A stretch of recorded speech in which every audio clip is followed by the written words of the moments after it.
Alors, Pierre et Caroline, vous êtes prêts? Bon, ça marche bien pour vous. Alors, du coup, c'est à moi d'ouvrir ce bal de questions. Et j'ai une première question à vous poser à tous les deux, qui est, Caroline et Pierre, qu'est-ce qui vous inspire et vous anime à titre personnel sur le sujet de la transition écologique? L'un de vous a envie de se lancer en premier. Oui, c'est une bonne question. Donc, à titre personnel, hein, sur la transition écologique, moi, je dirais qu'il y a une certaine urgence à agir. On n'est pas, on est conscient aujourd'hui qu'il y a beaucoup de dérèglements, que ce soit au niveau climatique. On vit une période qui est exceptionnelle en termes de crise sanitaire, et il faut avoir à l'esprit que tous ces sujets-là finalement sont liés les uns aux autres. Et donc moi, ce qui m'anime, c'est de me dire il est temps de faire quelque chose. Et si je peux avoir une considération un peu philosophique, il y a des experts qui disent qu'on est dans la période de l'anthropocène, donc une ère finalement géologique où l'humain a beaucoup d'empreintes et finalement laisse des traces. Et il y a un expert un petit peu philosophe sur le sujet des déchets qui dit qu'on n'est pas à l'anthropocène, mais on est au poubellocène. Ça veut dire que dans quelques milliers d'années, finalement, si les hommes creusent la Terre pour trouver les vestiges de notre civilisation à nous, ce qu'ils vont plastique. Donc, c'est du plastique et des déchets. Et je trouve que ça fait vraiment, ça interpelle en tout cas, et ça fait repenser finalement nos modèles de consommation et notre façon de voir et de gérer l'environnement à ce jour. Donc voilà, c'est ça qui m'anime en disant il faut agir, quoi, quelque part. Super, merci Caroline. Alors toi, Pierre? Et ben moi, c'est un peu dans la même veine, bien sûr que c'est sûr que face au constat, là, en venant m'installer pour participer au webinaire, j'écoutais France Info. Peut-être que d'autres parmi vous ont entendu il y a peut-être une demi-heure l'intervenant, le scientifique qui parlait de la fonte des glaces du Groenland. Donc le niveau de la mer devrait monter d'1 mètre d'ici la fin du siècle et de 2 mètres à terme. C'est assez effrayant, c'est clair. Bien sûr que je peux m'attarder longtemps sur tous les effets néfastes et qui font un peu flipper. Et moi, ce qui me meut et ce qui me donne plein d'énergie au quotidien dans la transition écologique, c'est de rendre en fait normal le fait d'être écolo entre guillemets, mais sans être militant en fait. Le fait de faire des gestes écolos, c'est en fait ça peut être du bon sens et ça peut être fait sans avoir la sensation de faire une bonne action, même si ça fait du bien de faire une bonne action. Mais des fois, ça demande des efforts, ça demande des petits sacrifices. Moi, j'aimerais que le fait d'être éco-responsable, ce soit ancré dans les habitudes et ce soit complètement normal, sans que ce soit perçu comme une bonne action et donc comme un effort de temps en temps, quoi. Voilà. Super, merci beaucoup. Et alors, du coup, est-ce que vous pouvez nous dire en quoi ça a guidé et ça guide aujourd'hui encore votre parcours professionnel dans l'entreprise? Et puis peut-être aussi, Caroline, je sais que tu as des engagements à côté. Oui, alors moi je dirais que je suis, si je peux me permettre l'expression, je suis tombée dans les poubelles un peu par hasard, un petit peu comme dans la potion magique. C'est que je ne sais pas forcément destinée, je ne suis pas forcément militante ou engagée. Hein, quand je suis sortie de l'école, finalement, moi j'ai une formation un petit peu technique classique. Hein, j'ai un diplôme d'ingénieur. J'aurais dû travailler pour l'industrie agroalimentaire. J'ai fait le choix au départ de ma carrière de travailler plutôt pour la grande consommation et la grande distribution, à des postes marketing, donc plutôt dans l'optique de vendre toujours plus de produits à de plus en plus de monde. Et puis finalement, il y a eu une opportunité parce qu'il y avait une direction développement durable qui se créait dans l'entreprise où j'étais à l'époque. Et on m'a demandé si je voulais être chef de projet environnement. Je me suis dit, oui, pourquoi pas, hein, c'était tout nouveau, tout beau, tout prêt. On commençait à regarder un petit peu ce que faisaient les magasins. Est-ce qu'on pouvait les faire un peu plus vert que vert? On mettait des LED, on regardait l'eau de pluie. Et puis, on a commencé à se poser la question du tri. Et puis, finalement, le tri, c'était quoi comme sujet? C'était se dire, si on trie le carton, on va pouvoir le revendre. Donc, c'était pas forcément une question environnementale très ancrée. Et puis, au fur et à mesure de mes missions, j'ai eu l'occasion d'être acheteuse sur les prestations de déchets. J'ai rejoint la direction RSE d'un grand groupe. Après, la direction technique opérationnelle où je m'occupais d'accompagner les magasins justement sur la gestion de leurs déchets. Et puis, au fur et à mesure, j'ai creusé ce sujet assez particulier, assez effrayant en termes de volume, parce que j'ai eu l'occasion de visiter beaucoup de centres de tri, de centres d'enfouissement, etc. Et je me suis dit, il y a un vrai problème, quoi. Il y a un vrai problème parce que les quantités sont juste astronomiques, les quantités de déchets. Et finalement, le système fait qu'on en aura toujours plus, puisque les industriels, qu'est-ce qu'ils souhaitent? C'est vendre de plus en plus de produits, les distributeurs aussi, les prestataires de collecte des déchets, pour faire tourner finalement leurs usines, que ce soit d'incinération, leur centre de traitement, il faut qu'il y ait de plus en plus de déchets aussi. Et là, on s'est dit, bon, il y a une divergence d'intérêts et il faut agir. Et c'est là où j'ai commencé à militer dans mon ancienne entreprise, à dire le sujet des déchets, c'est pas un sujet de frais généraux, c'est un sujet de performance globale. Et finalement, moins on en aura et mieux on se portera. Donc voilà un petit peu sur le parcours professionnel. Et puis au côté personnel, j'ai voulu aussi mettre finalement mes connaissances au service de mon territoire, de mon quartier, on va dire de ma ville. Donc je me suis engagée auprès d'un collectif zéro déchet local. Puis après, au niveau national, pour avoir un petit peu plus finalement de moyens de lutte, parce que c'est un combat, les déchets. Donc auprès d'une ONG où j'ai rejoint le conseil d'administration. Et puis là, plus récemment, j'ai rejoint aussi le conseil de développement de mon territoire pour pouvoir accompagner mon territoire dans sa transition au niveau des déchets et notamment sur l'élaboration du plan local de prévention des déchets ménagers et assimilés. Donc voilà, un alignement, on va dire, entre le côté perso et pro. Et juste parce que j'essaie de pas prendre trop de temps, mais dire, il y a quand même une réflexion à avoir, c'est qu'il y a quelque chose de magique avec les déchets. C'est que chaque semaine, chacun d'entre vous, je pense, met sa poubelle sur le trottoir, que ce soit en sac ou en bac. Et il y a quelque chose de magique, puisque finalement, il y a des petits lutins avec un gros camion poubelle qui arrivent, qui prennent vos déchets et ils disparaissent, quoi. Et ça pose vraiment question parce que ça déresponsabilise finalement le consommateur, celui qui jette ses déchets. Et c'est là où c'est devenu pour moi en tout cas un leitmotiv et une urgence en tout cas d'agir au sein de mon entreprise, au sein de mon territoire et de ma ville finalement. Voilà pour moi. Et toi, Pierre?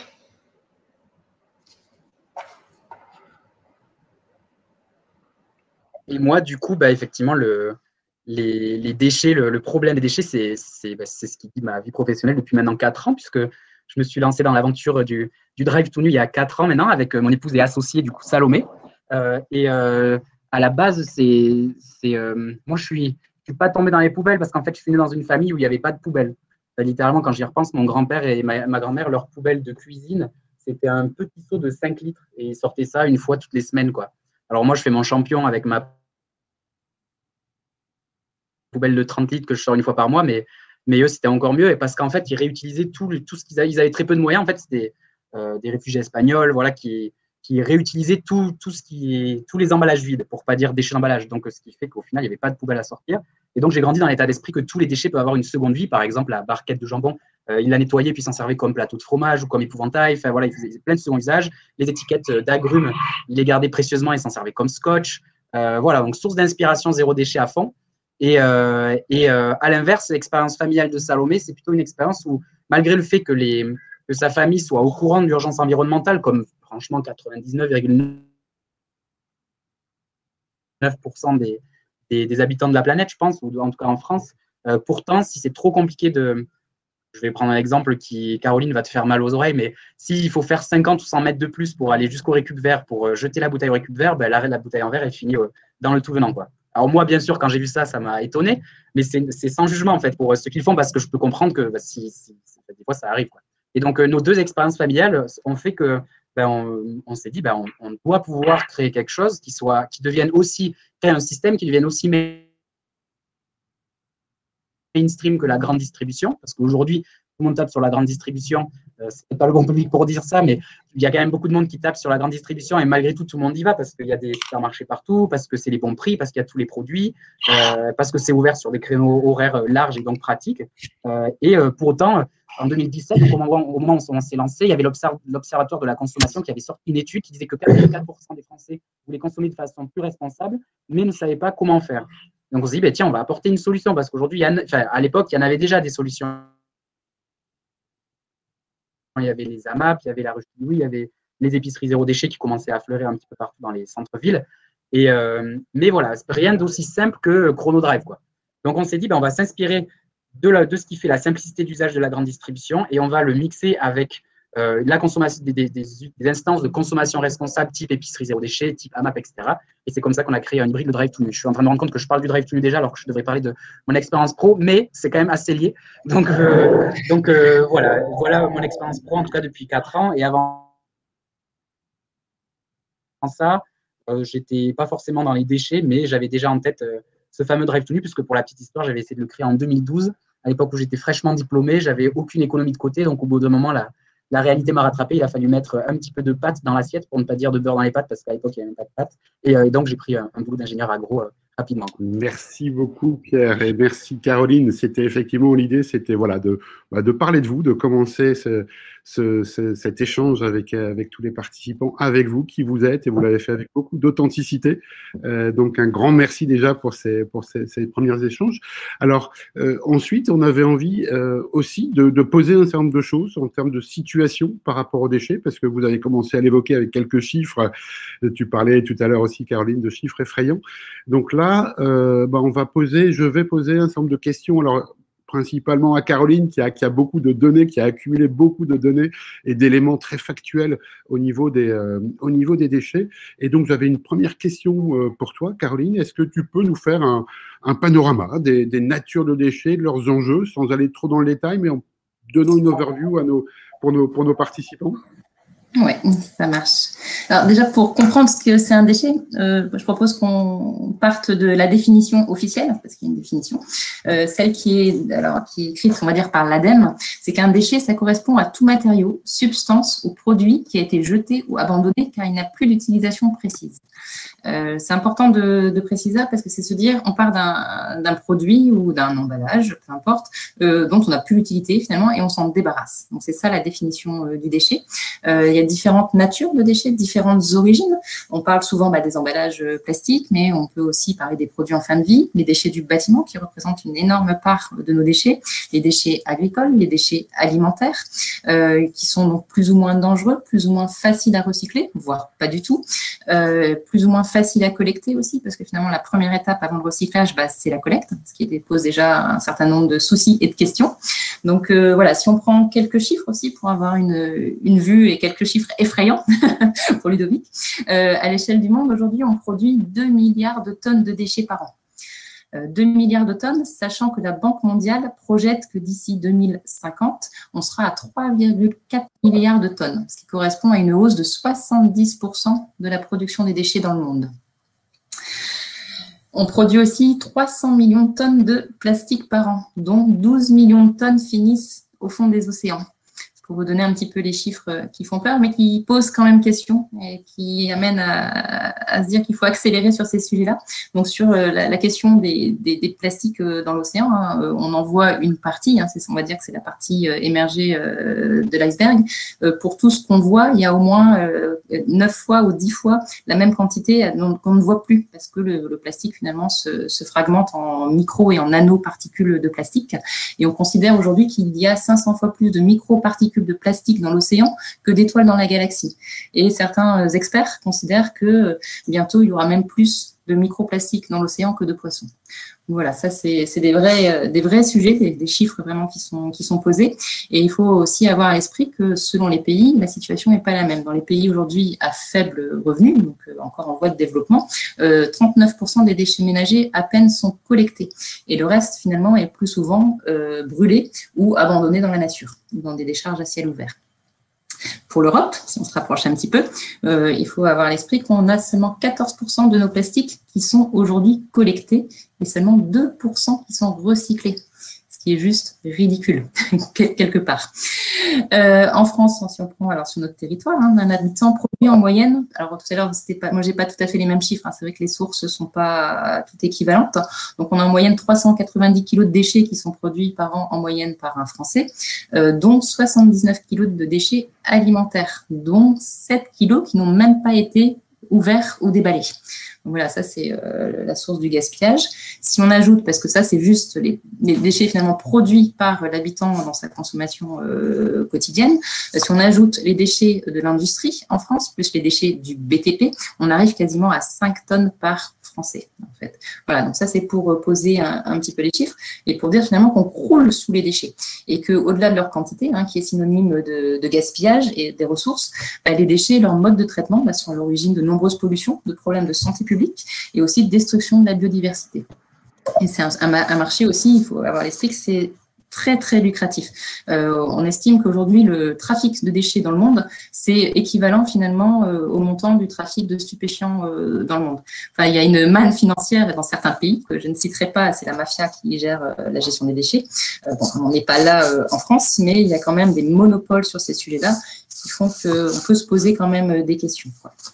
Donc voilà, en tout cas, les grands enjeux de la gestion des déchets, quand ils ont été produits, hein, c'est évidemment déjà la collecte et puis après de faire en sorte qu'ils soient valorisés et recyclés le mieux possible. Moi, je dirais en premier lieu, hein, et je pense que Pierre me reviendra sur cette question, le véritable combat au regard de ces chiffres qui font vraiment peur pour le coup, j'espère à tous, c'est d'accélérer sur la réduction à la source et lutter au maximum, parce que moi, ça c'est mon premier combat, c'est lutter contre l'usage unique, quoi. Se dire qu'aujourd'hui, on peut pas continuer à prélever des ressources dans l'environnement pour produire des emballages qui vont ne servir qu'une seule fois ou des produits qui ne serviront qu'une seule fois. C'est, comme vous l'avez dit en introduction, hein, le meilleur déchet, ça reste définitivement celui qu'on ne produit pas. Super, merci beaucoup Caroline pour tous ces chiffres. Alors je ne sais pas s'ils sont effrayants ou pas, mais en tout cas ils sont là, ils sont posés. Je pense que c'était important de le faire et tu l'as fait, donc merci beaucoup par rapport à ça. Et tu as commencé, enfin tu l'as abordé dans ce que tu viens d'évoquer, la partie recyclage.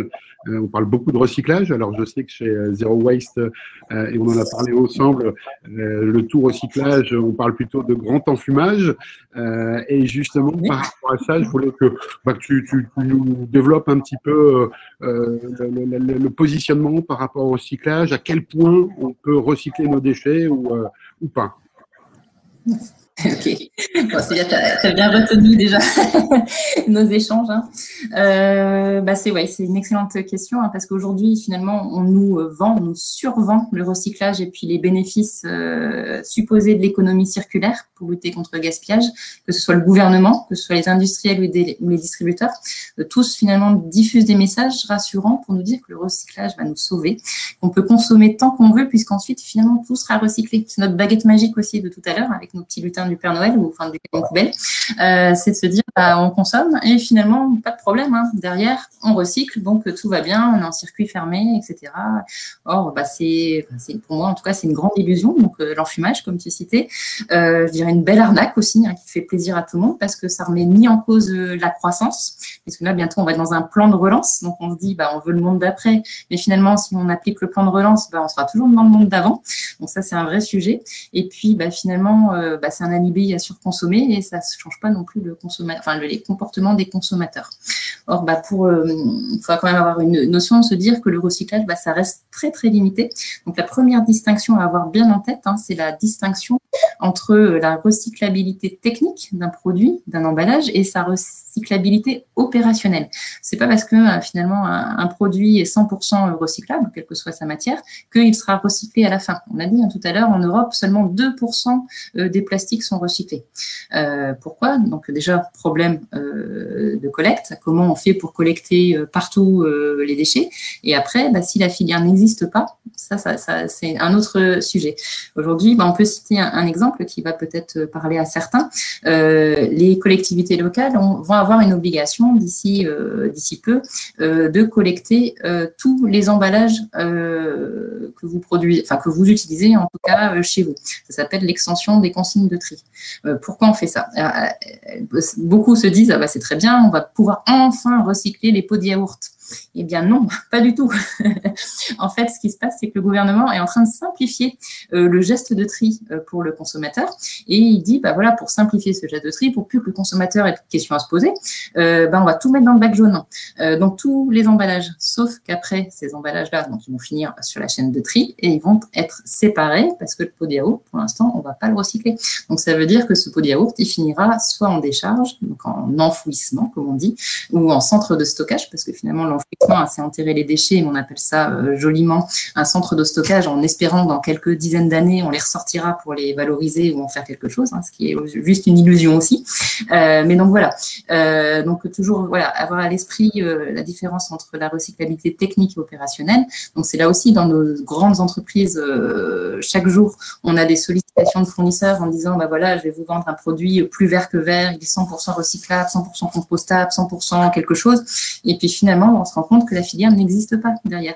Donc, il a beau être recyclable, il ne le sera jamais, votre produit. Donc voilà, ça c'est vraiment une vigilance en tout cas à avoir quand on est chef de produit ou acheteur, d'une part.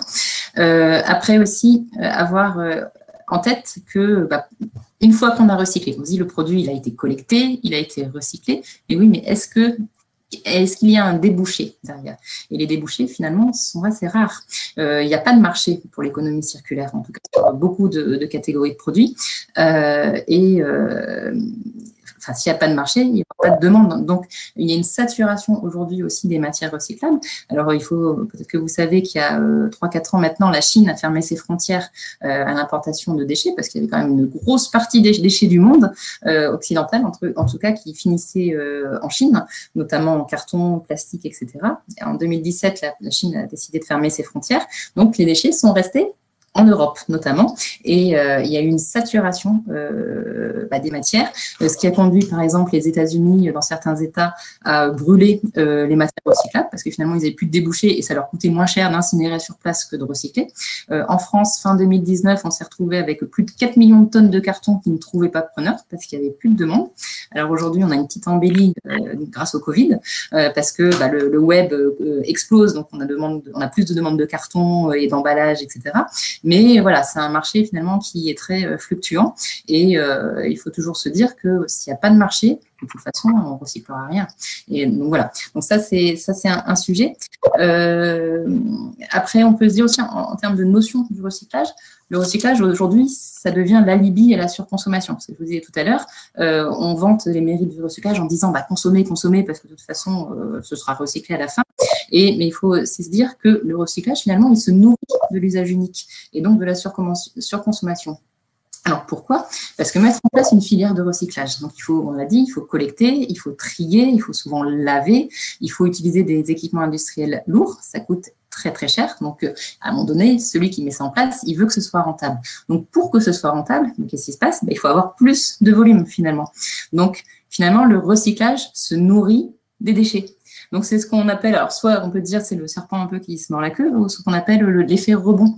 C'est-à-dire que la solution qu'on met en place pour traiter le problème du déchet, finalement, il entraîne l'augmentation des quantités de déchets qui sont traités et mis sur le marché. Donc, voilà un petit peu. Donc, toujours avoir une vigilance, en tout cas, sur la notion de recyclage et se dire que le recyclage, c'est pas la cible. Le combat, c'est vraiment le réemploi et la lutte contre l'usage unique. Donc, voilà un petit peu pour le recyclage. T'as coupé ton micro, il est coupé. Merci Caroline.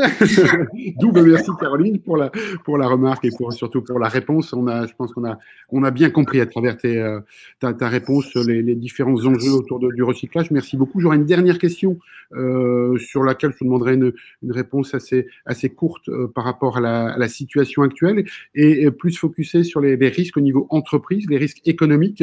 Est-ce qu'il y a aussi des risques économiques pour une entreprise comme Leroy Merlin France où tu bosses, et notamment pour les magasins? Qu'est-ce que tu peux nous dire par rapport à ça? Alors, je dirais juste, il n'y a pas que des risques économiques, il y a des risques de plusieurs natures.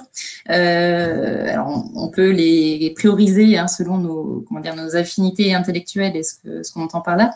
Je dirais, le premier risque pour une entreprise, déjà, c'est un risque d'image. Qu'on mesure, enfin qu'on évalue mal finalement, mais c'est un vrai risque dans le sens aujourd'hui où le consommateur, donc le client potentiel, finalement, il s'intéresse de plus en plus aux sujets environnementaux et à la façon dont les entreprises gèrent la transition écologique et notamment les déchets. Donc, on a eu des cas dans des enseignes de grande distribution alimentaire où il y a eu des opérations un peu coup de poing, où il y a des huissiers ou des avocats qui ont été fouiller les poubelles et on a constaté qu'il y avait des produits alimentaires invendus qui étaient jetés. On a eu, il y a 2 ans maintenant, un petit peu aussi un buzz autour d'un géant de l'internet, je trouve plus mes mots, excusez-moi, qui jetait beaucoup de produits aussi invendus en parfait état. Ça a donné la loi anti-gaspillage et économie circulaire qui a été votée l'année dernière. Donc voilà, il y a déjà un risque d'image sur la gestion et d'autre part, il y a un risque aussi donc financier. Le sujet des déchets est en train de prendre beaucoup d'ampleur et au niveau réglementation, l'État est en train d'organiser finalement la pénurie de centres de de traitement et d'exutoire. Et pour cela, qu'est-ce qu'il fait? Il augmente les taxes sur les déchets et il est en train de supprimer finalement les capacités de traitement de nos déchets des magasins.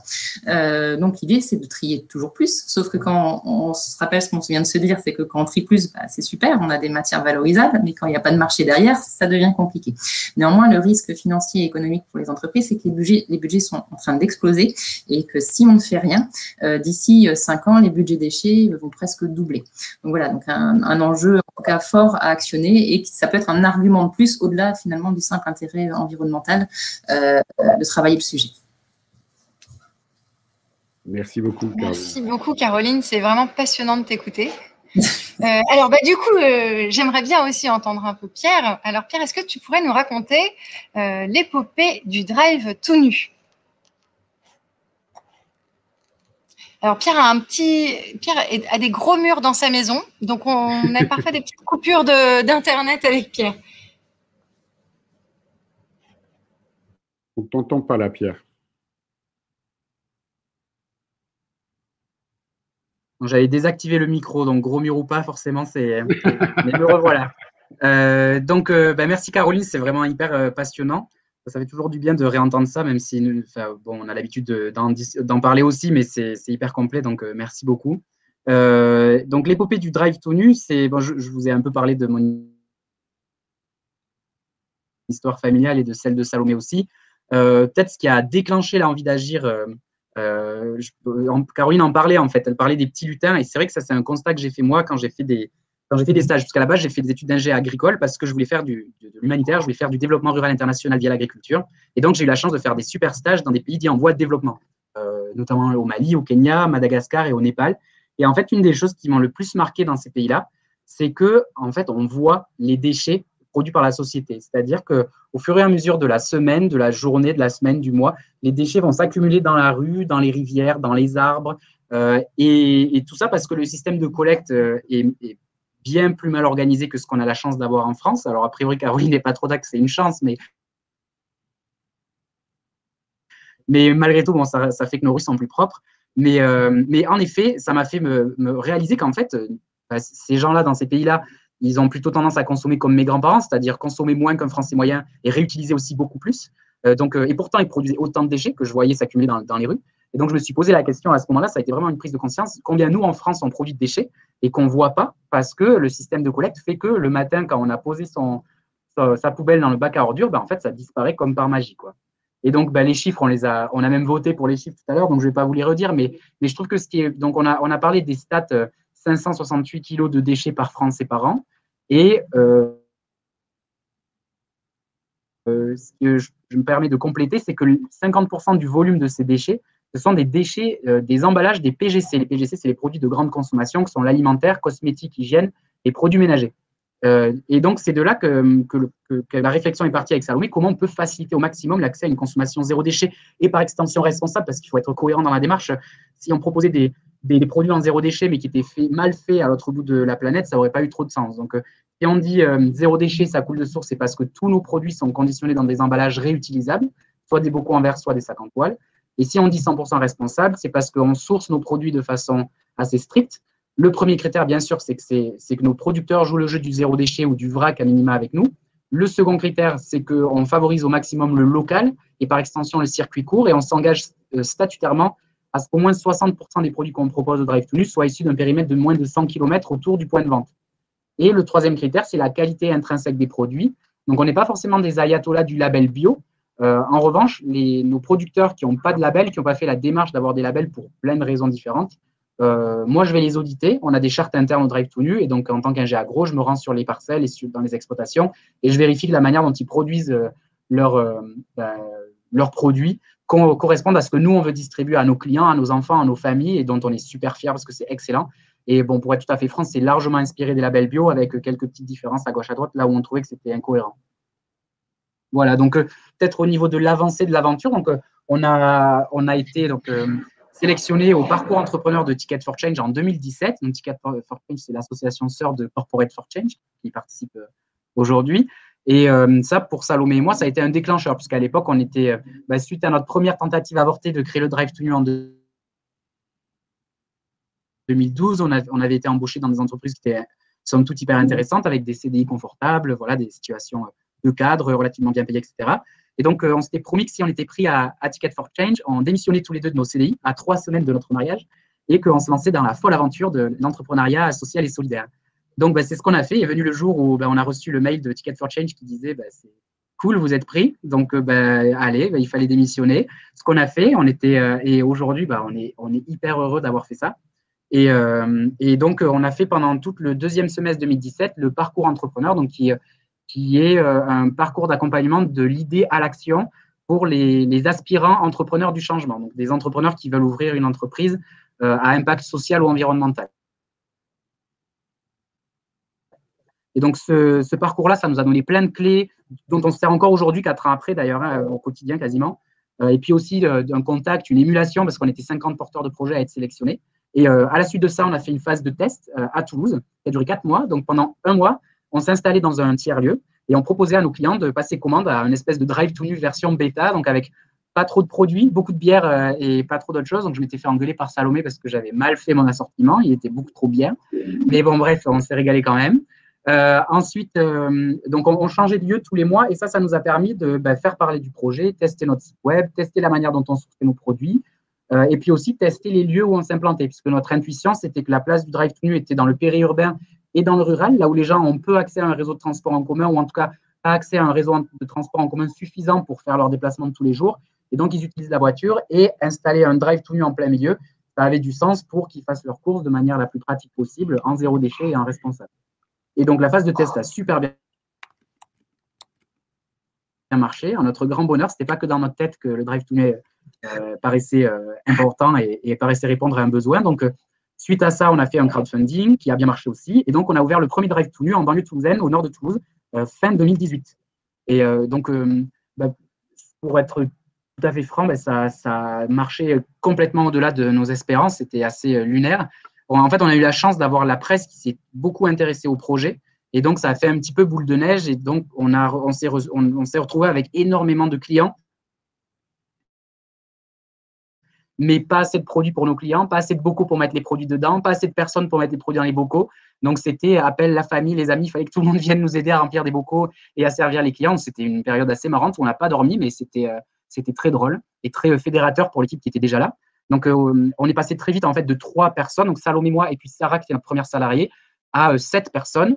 Et ensuite, on a été 7 pendant à peu près 1 an et demi où on a un peu protocolisé ce qu'on faisait au drive-to-nu parce que en fait, le drive zéro déchet, ça existait nulle part ailleurs. Quand on a ouvert à Beauzelle, c'était le premier drive zéro déchet du monde.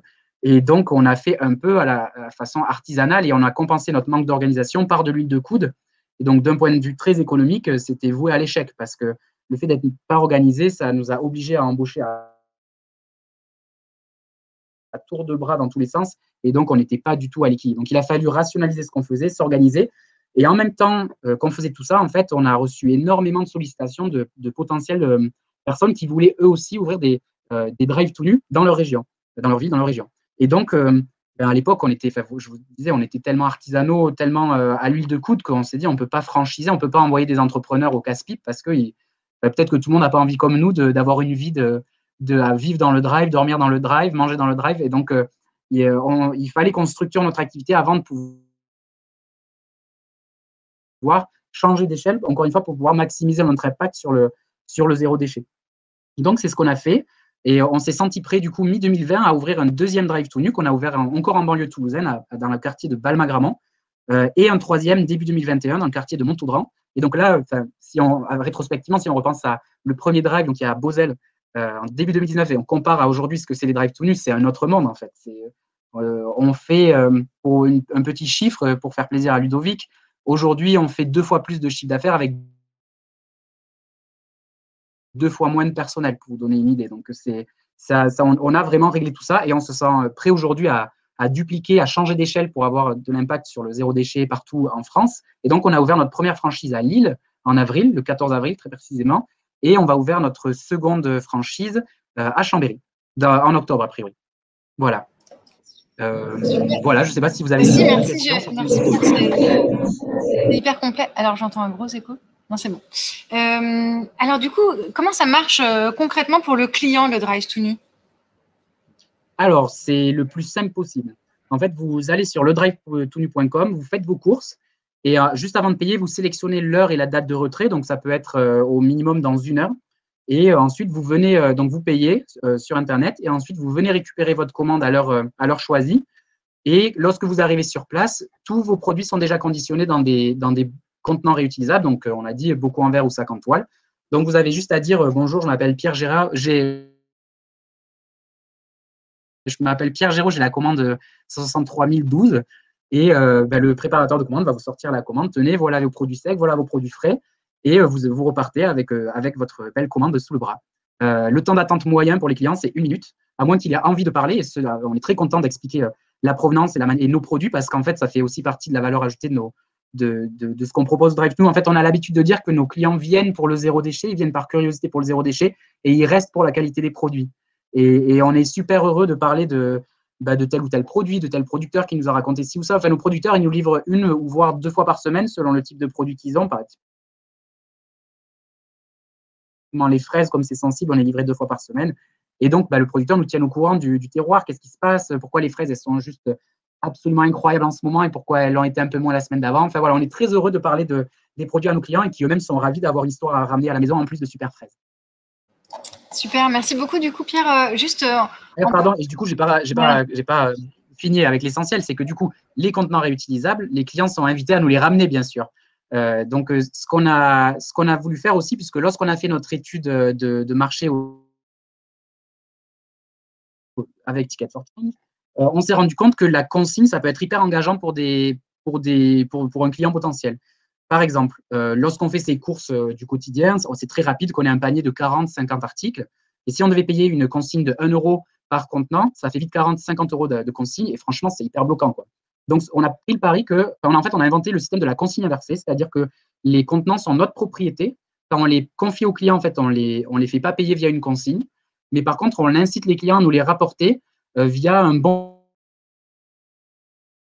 d'achat lorsqu'ils nous les rapportent. Donc, typiquement, un client qui vient récupérer sa commande, généralement, il nous ramène les contenants vides qu'il a vidés de précédentes commandes. Donc, on les compte.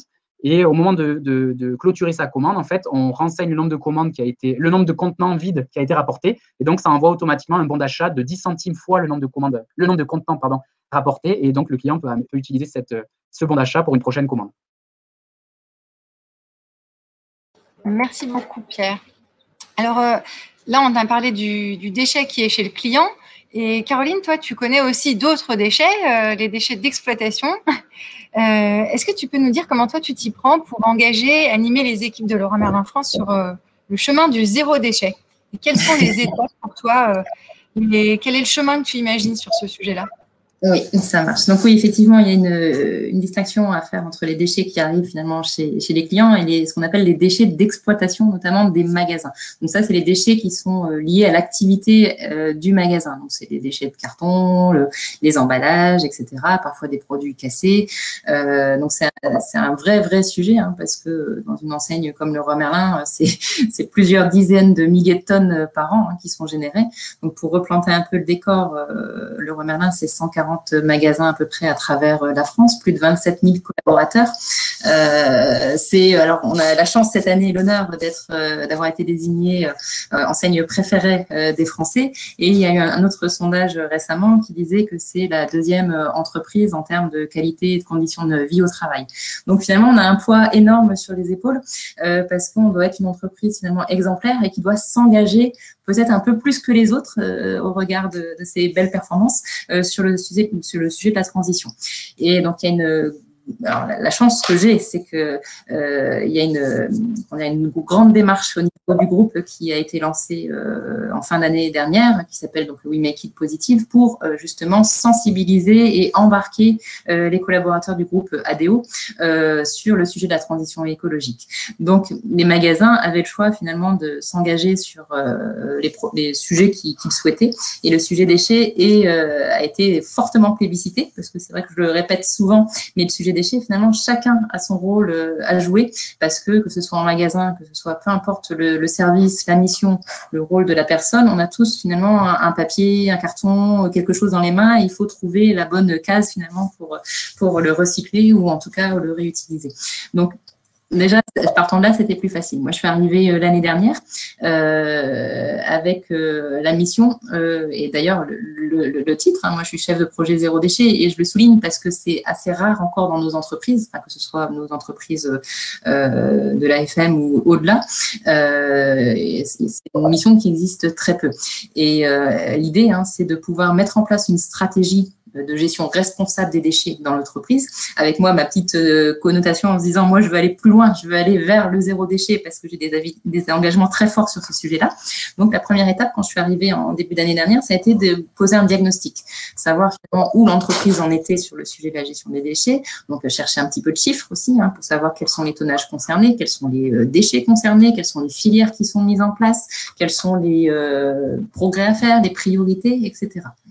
Ce diagnostic qui m'a permis de poser des objectifs en disant on part de là et nous, c'est quoi notre étoile, qu'est-ce qu'on veut atteindre. Donc, on appelle ça la démarche zéro déchet, à savoir qu'en entreprise, c'est un petit peu différent de la démarche zéro déchet pour un particulier, un consommateur, parce que c'est vrai qu'un consommateur, il va justement profiter des services du drive tout nu pour avoir moins d'emballage, acheter du vrac, il va peut-être faire ses shampoings maison, enfin voilà. En entreprise, la notion de zéro déchet, elle est un petit peu différente. C'est déjà le premier combat, c'est se dire le zéro déchet en entreprise, c'est le zéro déchet enfoui ou incinéré. Donc, c'est vraiment capitaliser sur la performance de tri des sites pour faire en sorte qu'on ait plus ce poids, en tout cas, de ce déchet qui va être enterré ou brûlé et qui va gaspiller beaucoup de ressources. Donc, pour cela, moi, je décline en plusieurs étapes. La première étape, en tout cas pour mes magasins, c'était de se dire, il faut déjà mettre en place la data. C'est la première étape parce que si on ne mesure pas, on ne peut pas s'améliorer. Donc là, et puis pouvoir communiquer aux magasins aussi pour savoir eux-mêmes où ils en sont. Et la première étape, c'est se dire, il faut atteindre la conformité réglementaire. On est soumis en magasin à un certain nombre de contraintes réglementaires en termes de tri à la source. Donc, l'idée, c'est de vérifier que sur chacun des sites, déjà, il y ait toutes les filières. Donc, ça, c'est déjà un vrai sujet parce que nos magasins, que ce soit chez Leroy Merlin ou peu importe l'enseigne, on a des contraintes de place. On favorise plutôt la marchandise que les bennes dans nos arrières. Donc, voilà, déjà, il y a un gros sujet de conformité réglementaire. Après, deuxième étape, une fois que les filières sont en place, se dire, est-ce qu'on les utilise? Est-ce qu'on trie bien? Est-ce qu'on trie de qualité? Donc, ça, pour moi, c'est le chemin vers l'exemplarité. C'est se dire, on va trier au maximum. Et pour ça, il faut animer. Donc, je reviens à mes data, où justement, l'idée, c'est de poser et de pouvoir diffuser, animer un tableau de bord avec quelques indicateurs qui sont pertinents, pas trop pour pas noyer non plus les collaborateurs, qu'on va suivre au mois le mois. Et comme ça se fait pas tout seul, et que moi, je ne peux pas malheureusement aller aider chaque site à trier, l'idée, c'est de se reposer aussi sur un réseau, finalement, de collaborateurs engagés. Donc, j'ai fait un appel à candidature chez Leroy Merlin fin d'année dernière pour constituer ma team zéro déchet. Donc, j'ai une équipe à peu près de 80 référents zéro déchet à ce jour. C'est un nombre qui augmente, on va dire, chaque semaine. Donc, tous les profils sont acceptés à partir du moment où la personne est engagée et motivée. Ça peut être très bien donc le contrôleur de gestion du magasin qui regarde les factures déchets tous les mois et qui se dit « Oh là là, ça pèse de plus en plus lourd, il faut faire quelque chose ». Ça peut être le responsable de réception qui voit les bennes partir tous les jours qui sont pleines et qui se dit « Oh là là, il faut agir ». Ou ça peut être aussi la responsable décoration d'un magasin, une hôtesse de caisse, un responsable de rayon. Enfin, tous les profils sont acceptés parce que finalement, chacun peut enrichir le sujet puisque chacun voit dans sa propre mission éventuellement les axes de progrès, les dérives sur le sujet. Donc, voilà. Et donc la team Zéro Déchet, donc moi, je l'anime via une communauté sur les réseaux sociaux de l'entreprise où on échange des bonnes pratiques, où je descends de l'information, de la sensibilisation, parce que c'est beaucoup de vulgarisation sur le sujet. Le sujet des déchets, ça paraît simple de premier abord, mais c'est un sujet hyper technique, hyper complexe. C'est ce qui remonte souvent quand on pose la question aux gens, qu'est-ce que vous pensez de ce sujet? Ils disent, on n'y comprend rien, c'est trop opaque, c'est compliqué, etc. Donc voilà, beaucoup d'accompagnement. J'organise aussi une visio mensuelle pour animer justement la team Zéro Déchet et puis pour leur descendre des informations et puis pour favoriser vraiment le partage des bonnes pratiques, pour miser sur l'exemplarité. Et ce qui est très, très intéressant, hein, c'est que j'ai fixé des objectifs qui sont assez hauts pour l'entreprise sur justement la réduction de nos déchets enfouis ou incinérés. Et j'en ai des magasins qui sont très, très bons déjà sur le sujet, qui sont déjà au-delà des objectifs nationaux et qui continuent, on va dire, à gratter la benne pour rester toujours les meilleurs sur le sujet. Donc voilà, en tout cas, il y a un engagement exceptionnel de la part des équipes sur le sujet. Et là, c'est vrai qu'on voit déjà les premiers fruits, en tout cas, parce que ce qu'on appelle le taux de tri, qui mesure la performance de tri des magasins, il est déjà en train d'augmenter par rapport à l'année dernière. Donc ça, c'est très, très satisfaisant et très encourageant, quoi. Donc voilà un petit peu le… Super, merci beaucoup Caroline et merci Pierre pour toutes vos réponses à ces questions autour de l'engagement et de l'action l'action. On va arriver, parce que vous êtes vraiment passionnants, donc on va aller un petit peu plus vite sur la fin de l'interview pour laisser du temps aux questions des participants. Pour terminer cette interview, on voulait vous faire parler un petit peu en termes de clés de succès et de passage à l'action. Donc j'aurai 2 questions pour chacun d'entre vous et je vous demande d'être assez synthétique dans vos réponses. Donc Caroline et Pierre, vos prochaines étapes, vos prochaines actions pour aller plus loin sur le zéro déchet. S'il y avait une action un peu symbolique, un peu petite ou grande, peu importe, mais pour aller plus loin sur le zéro déchet, vous citeriez laquelle?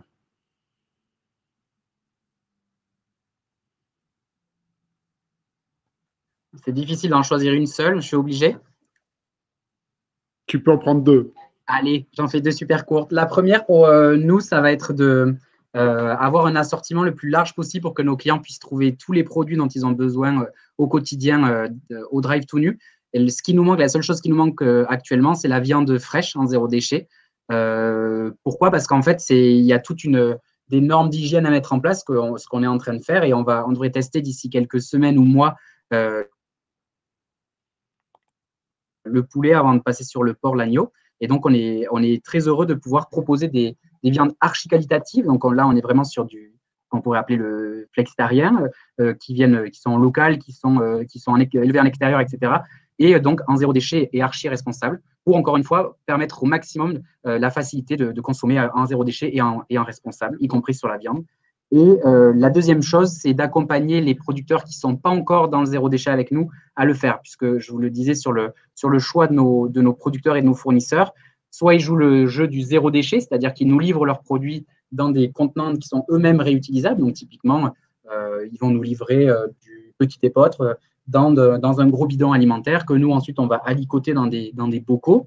Et ensuite, on leur rend le bidon, qui nettoient, qui re-remplissent avec des lentilles, par exemple, et qui nous ramènent, etc.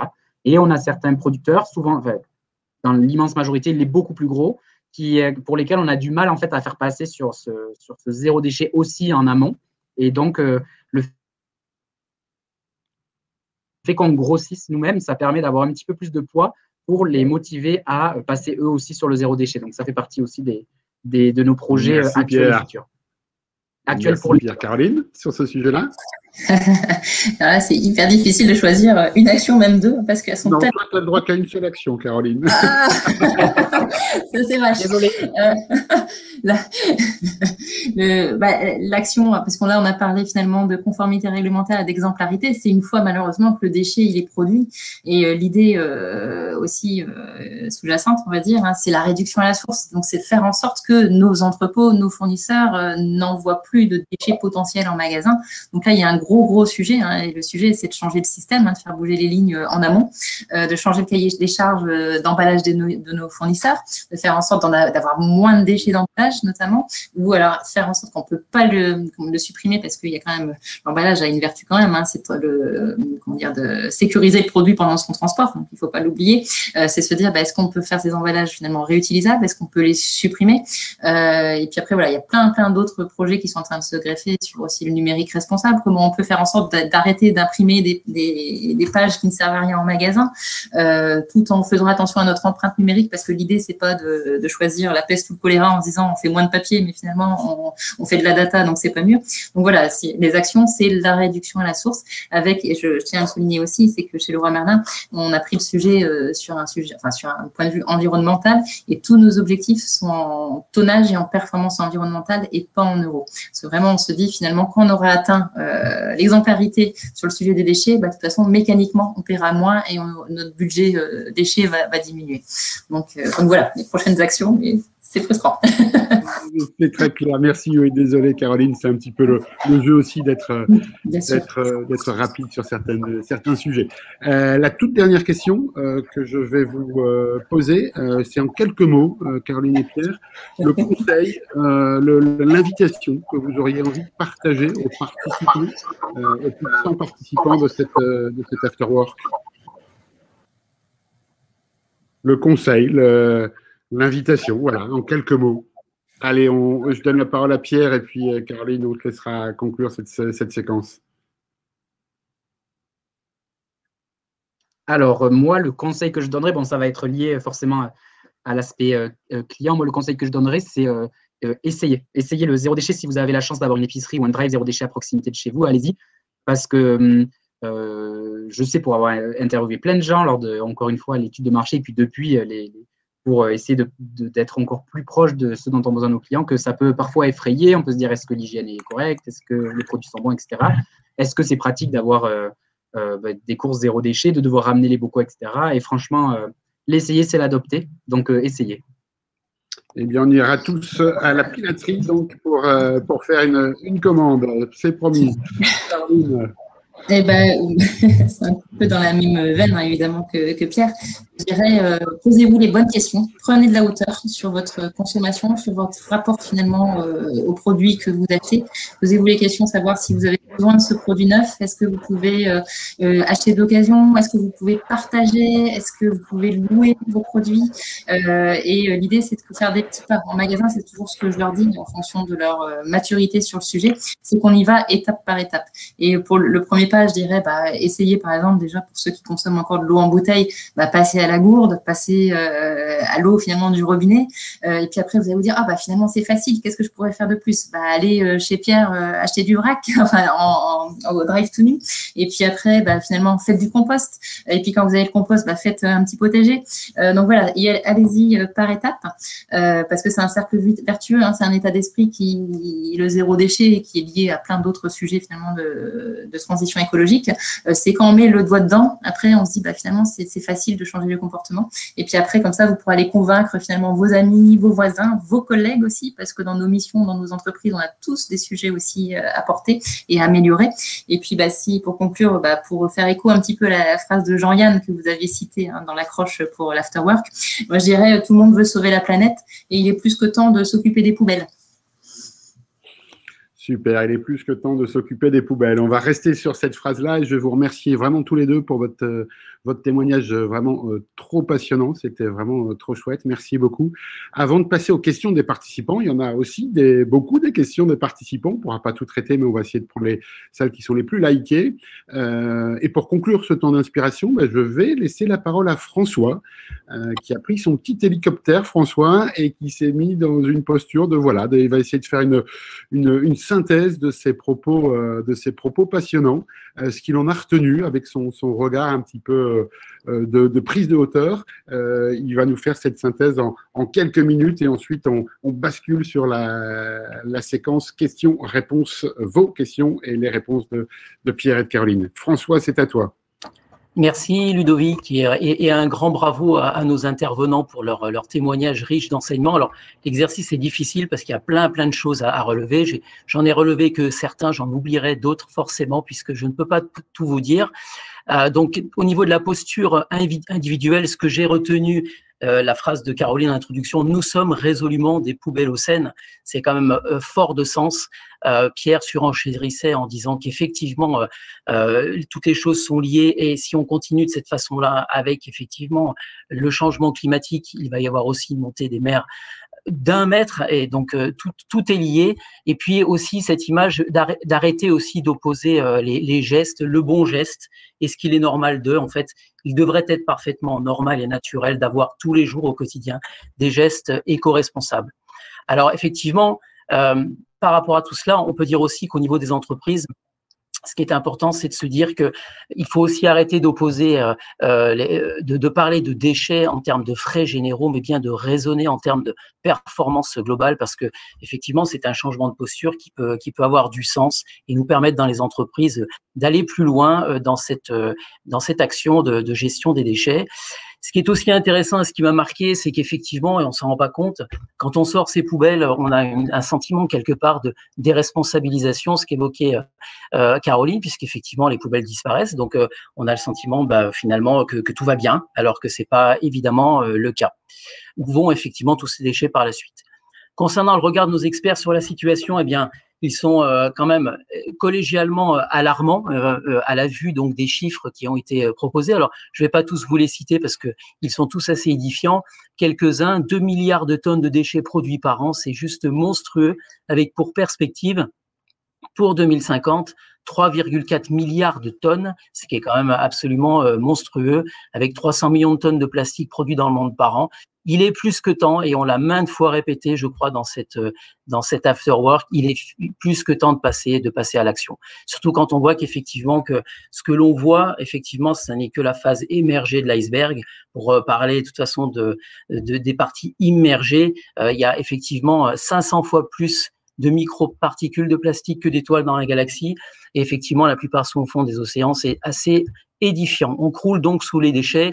Il est temps de faire quelque chose.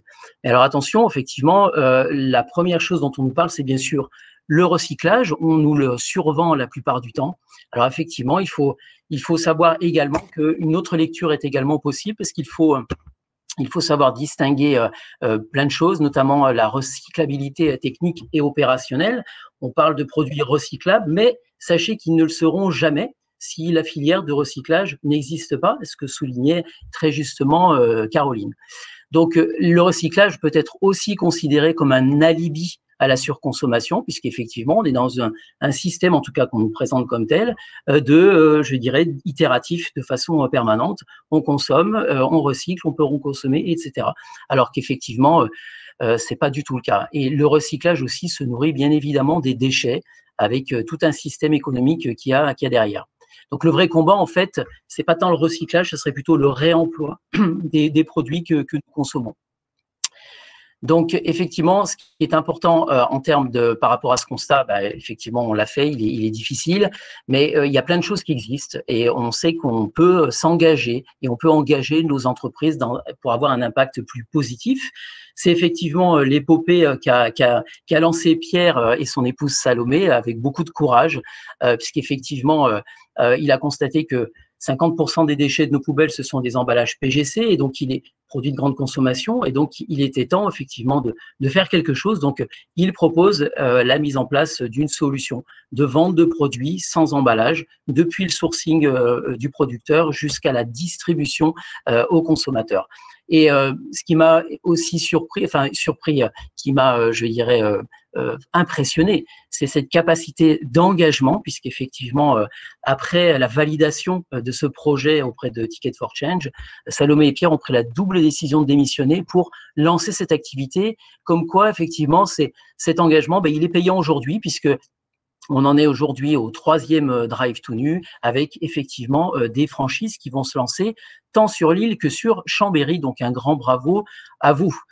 Sur la partie susciter l'engagement, Caroline nous faisait part effectivement surtout de la politique de Leroy Merlin sur les déchets d'exploitation, avec effectivement cette initiative qui se lance, We Make It Positive, pour embarquer tous les collaborateurs sur le sujet de la transition écologique. Et effectivement, c'est aujourd'hui un franc succès. En tout cas, les choses avancent bien. Et notamment avec la définition d'objectifs très clairs.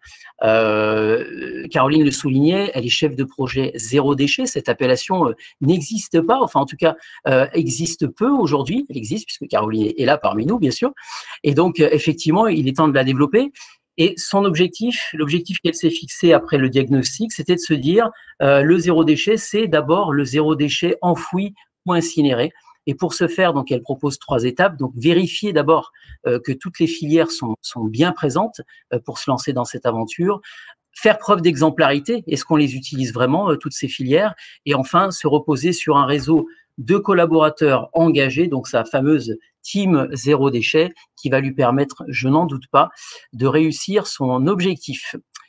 En synthèse, quelles sont les solutions pour passer à l'action? Eh bien, pour Pierre, s'il doit faire effectivement un point sur le zéro déchet, eh bien, l'idée, ce serait d'avoir pour le Drive tout nu un assortiment le plus large possible pour éviter effectivement que les gens aient tendance à s'approvisionner ailleurs et notamment en produits emballés, et bien sûr accompagner les producteurs qui ne sont pas encore dans une démarche de zéro déchet. Pour Caroline, ça serait la première chose à faire, ce serait effectivement de réduire à la source et faire en sorte que déjà au niveau de Leroy Merlin, comme dans d'autres entreprises, nos entrepôts n'envoient plus de déchets en magasin, ce qui sous-entend bien sûr changer aussi le cahier des charges et avoir une action aussi sur le choix des produits effectivement que l'on propose. Et le deuxième combat, effectivement, ça serait de se battre pour la mise en place d'un numérique plus responsable. Et enfin, pour nos 2 experts, les conseils qu'ils peuvent nous donner, aujourd'hui, le conseil de Pierre, mais c'est tout simplement essayer le zéro déchet. Ça peut effectivement parfois effrayer, parce que c'est pas forcément dans nos habitudes que d'acheter des produits non emballés aujourd'hui, mais c'est en phase de le devenir, parce qu'essayer, c'est l'adopter. Et quant à Caroline, eh bien, posez-vous que chacun puisse se poser les bonnes questions sur ses modes de consommation. Est-ce qu'effectivement, on est dans l'obligation d'acheter un produit neuf? Pourrait-on peut-être éventuellement l'acheter d'occasion, peut-être même le louer? Ce qui est intéressant aussi par rapport à son approche, c'est de se dire, adoptons la stratégie des petits pas. On ne devient pas zéro déchet du jour au lendemain. On fait des petits progrès. On voit que c'est possible. Ça donne envie d'aller plus loin et on avance. Le zéro déchet, pour elle, comme pour beaucoup, c'est un véritable état d'esprit. Et je pourrais conclure en disant cette phrase que ce leitmotiv que tout le monde a sur les lèvres, c'est qu'effectivement, le meilleur déchet, ça reste quand même celui que l'on ne produit pas. Et donc, il y a effectivement un gros travail à faire en amont. Voilà en tout cas pour moi quels furent les messages clés de ces différentes interventions. Et je laisse la parole à Anne-Céline pour lancer la séquence de questions-réponses. Merci beaucoup François pour cette synthèse. Alors, ce qu'on vous propose maintenant, donc vous avez l'onglet questions dans lequel vous pouvez poser vos questions s'il y en a qui restent en suspens pour vous. Vous pouvez également liker les questions qui sont déjà écrites et je vais tout de suite passer à la première question. Donc, la première question s'adresse à Pierre. Alors, hop, la question a disparu. Paf. Non. C'était pas celle-là. Alors, la première question était pour Pierre sur l'utilité de l'emballage, puisqu'en fait, l'emballage sert aussi à communiquer sur tous les bienfaits du produit, sa provenance, ses labels, justement, que tu as évoqués. Et donc, comment vous mettez toute cette partie-là en valeur sans emballage ?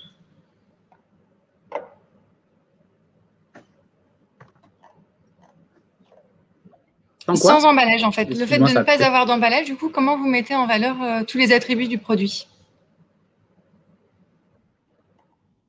Alors, déjà, on a un emballage. C'est un emballage réutilisable, mais c'est bien un emballage. Un bocal en verre, c'est un emballage. Ça protège le produit, ça permet de le transporter, etc. Et en effet, il y a des mentions obligatoires qu'on est obligé d'apposer sur le produit.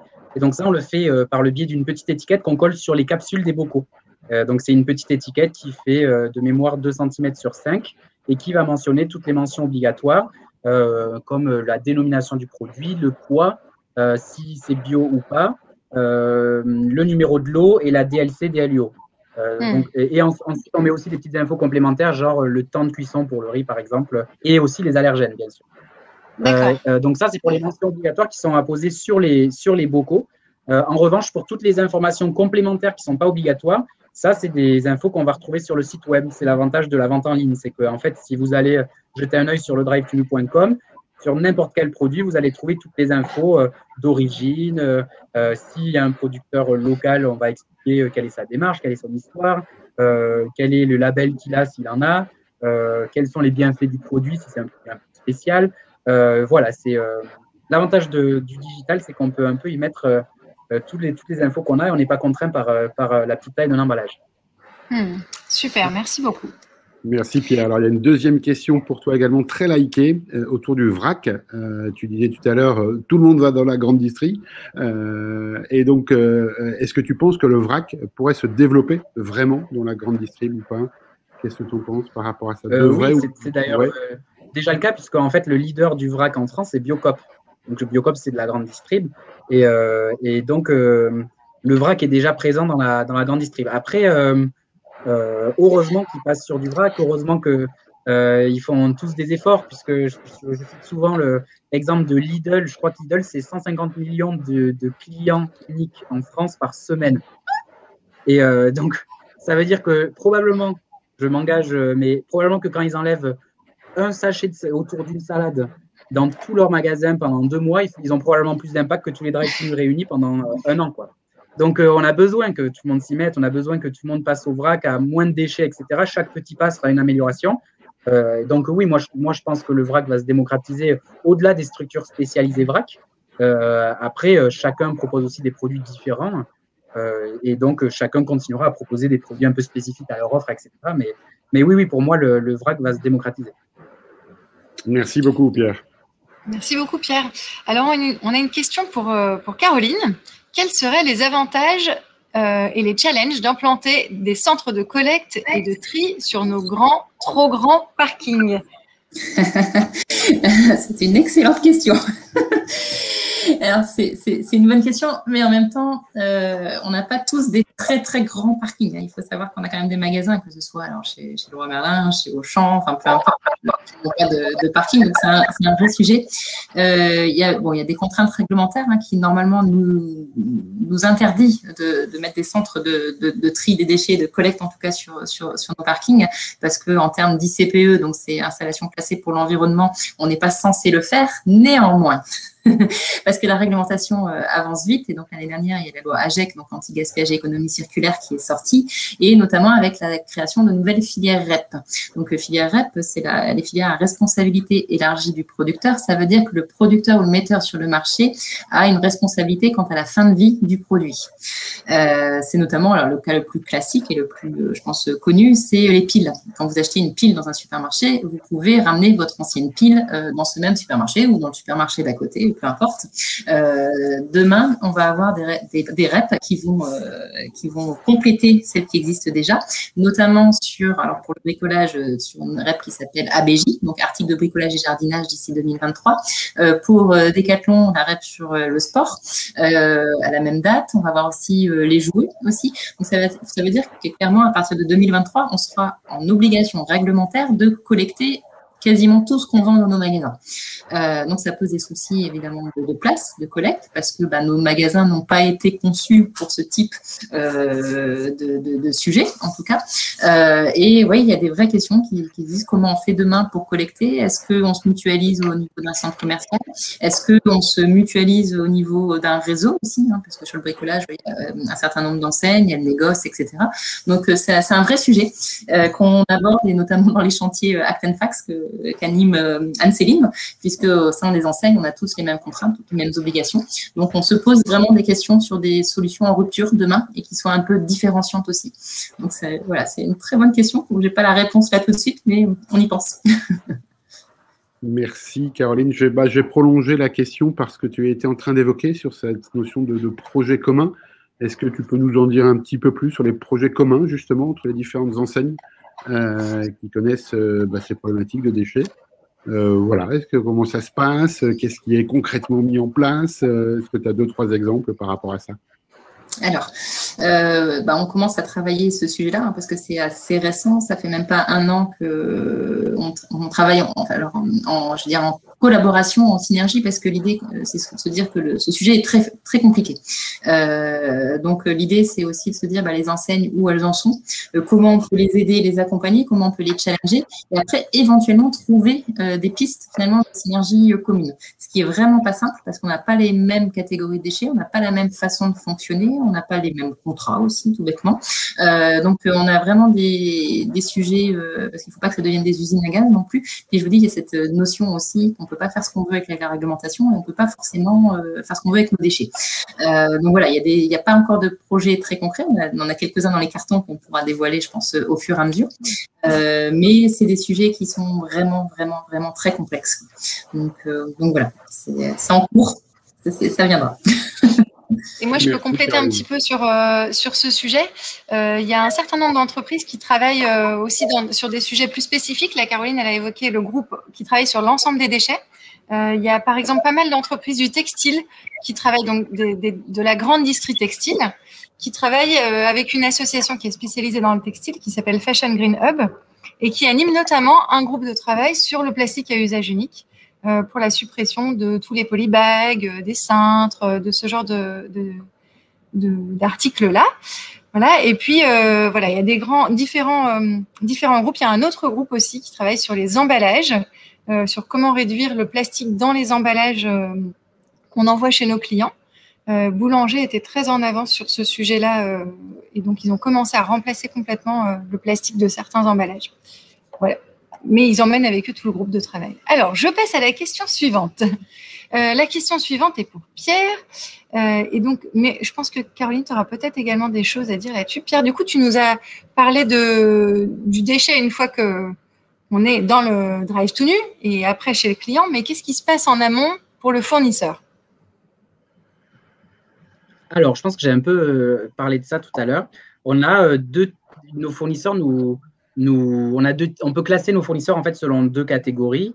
Il y a les fournisseurs qui nous livrent en zéro déchet, donc c'est-à-dire qu'ils nous livrent par exemple dans des grands bidons qui sont réutilisés ensuite par eux-mêmes, donc re-remplis par leurs soins et donc ramenés au drive tout nu, etc. Donc on est également en circulaire. Et il y a des fournisseurs qui nous livrent en vrac, c'est-à-dire qu'ils nous livrent en grosse quantité, donc dans des big bags de 25 à 50 kilos. Et ces big bags, ils sont, enfin, la matière extérieure, donc qui est souvent du papier craft, est recyclable, donc c'est pas du zéro déchet. Donc, ce qu'on a mis en place, et depuis le tout début d'ailleurs, c'est un système d'accompagnement pour essayer d'inciter les producteurs à passer, qui sont sur du vrac, à du zéro déchet. Je ne parle même pas des producteurs qui ne seraient même pas sur le vrac, puisqu'on ne travaille pas avec eux, ça fait partie des chartes. Mais des fois, ce serait, en tout cas, au début, quand on s'est lancé, c'était quasiment impossible de se passer de ceux qui nous livraient en vrac, puisqu'il n'y avait pas suffisamment de fournisseurs sinon. Et donc, on a tout un système d'accompagnement pour aider nos fournisseurs à passer du vrac au zéro déchet. Alors ça se fait graduellement. Ça a été simple avec les petits producteurs qui n'ont forcément pas de machine à calibrer, à recalibrer, etc., pour qui on représente un gros débouché. Et donc, eux, ils sont passés sur le zéro déchet relativement facilement. C'est moins évident avec des gros fournisseurs qui ont des machines à calibrer, etc., et pour qui on est juste une goutte d'eau dans leur chiffre d'affaires, et donc qui se disent, mais je ne vais pas tout changer pour le drive tout nu. Donc, on a bon espoir qu'en grossissant, en passant plus de volume, on ait plus de poids pour changer les habitudes et faire changer nos fournisseurs. Mais il y a déjà plein de choses qui ont été faites jusqu'à présent. Je ne saurais pas vous dire un pourcentage de producteurs qui nous livrent en zéro déchet, mais je pense qu'on doit être proche des 60-70%. Et donc, c'est hyper positif. Donc, au-delà de ça, ça a été une énorme évolution déjà de producteurs qui nous livraient en vrac et qui aujourd'hui nous livrent en zéro déchet, et même de producteurs avec qui on ne travaillait pas parce qu'ils ne proposaient pas de vrac et qui aujourd'hui proposent du vrac et avec qui on est heureux de travailler. Donc voilà, ça se fait doucement, ça fait partie aussi de la pédagogie du Drive to Me et on y tient énormément. Et d'ailleurs, à ce titre, on est rassemblé avec le réseau VRAC. Le réseau VRAC, c'est l'interprofession à l'échelle nationale de tous les vraqueurs. Donc les vraqueurs, c'est les épiceries VRAC, les drives zéro déchet, mais également les fournisseurs. Et donc, le réseau VRAC a un gros programme justement d'accompagnement pour que les fournisseurs passent eux aussi au zéro déchet, qu'on ait un zéro déchet sur toute la chaîne. Merci beaucoup, Pierre, pour ta réponse. Peut-être la dernière question, Ludovic. On passe exactement, on va peut-être arriver sur la dernière question. Il y avait une question qui avait été, un sujet qui avait été évoqué au départ, comme ça, au détour d'une phrase sur le trafic de déchets. Et il y a quelques personnes qui voudraient en savoir plus sur le trafic de déchets. Voilà, je ne sais pas si tu peux partager ça un petit peu plus, Caroline. Ouais, c'est un vaste sujet, puisque je l'évoquais. Certains pays, c'est la mafia qui tient les rênes des déchets. Pour un petit exemple éloquent, quand je discutais avec un de mes prestataires de déchets, qui me disait qu'il avait travaillé en Corse, notamment. Le sujet des déchets en milieu insulaire est hyper compliqué, parce que généralement, ils n'ont pas les centres de traitement pour gérer leurs déchets. Donc, c'est souvent exporté, en tout cas sur le continent, voire ailleurs, par bateau. Et ce prestataire me disait qu'il avait déjà observé qu'il y avait des bateaux pleins de déchets qui partaient alors d'Ajaccio ou de Bastia, Bastia et qui arrivait vide à Marseille. Donc voilà, c'est déjà pour vous dire, et je peux vous dire que ces gens vivent très très bien parce que les marges sont énormes. Donc le trafic de déchets, malheureusement, il consiste aussi à exporter des déchets dangereux dans les pays en voie de développement qui n'ont pas les mêmes contraintes réglementaires en termes de protection de l'environnement et des personnes. Et c'est là où ça conduit à certains pays, vous voyez des images de toute façon à la télévision, hein, où il y a des montagnes de déchets à ciel ouvert, où il y a des enfants et même des adultes qui nagent dans ces montagnes de déchets pour aller chercher la petite part recyclable qui pourrait éventuellement avoir un peu de valeur. Donc ça cause d'énormes problèmes finalement sanitaires, de pollution des sols et aussi de maladies, en tout cas auprès des habitants, quoi. Et ce que je disais tout à l'heure aussi, hein, c'est que ces déchets-là donc, sont à ciel ouvert et ils finissent une fois sur deux, de toute façon, dans les fleuves, les rivières et donc dans l'océan pour alimenter notre 7e fameux continent de déchets, qui n'est pas en fait un 6e continent. Je dis 7e parce qu'en fait, c'est pas un continent, c'est 7 gyres qui tournent aujourd'hui à travers le monde, constitués d'une sorte de soupe finalement de déchets, notamment plastiques. Donc, voilà, donc le trafic, c'est un vaste sujet sur les déchets, quoi. Merci beaucoup, Caroline, pour cette dernière réponse. Merci à tous les deux pour vous être prêtés à ce jeu des questions-réponses. Notre afterwork touche à sa fin.